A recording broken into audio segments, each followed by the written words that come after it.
Have you ever wondered why we cough? Most people think coughing means you're sick, but that's only part of the story. A cough is actually one of your body's fastest defense systems. When dust, smoke, food, or germs enter your airway, tiny sensors inside your throat and lungs immediately sound the alarm.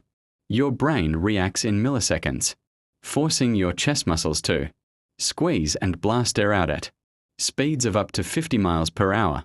That explosive burst helps clear unwanted particles before they can reach your lungs. So the next time you cough, remember, your body isn't malfunctioning. It's protecting your life. And that's the surprising reason you cough. Thanks for watching.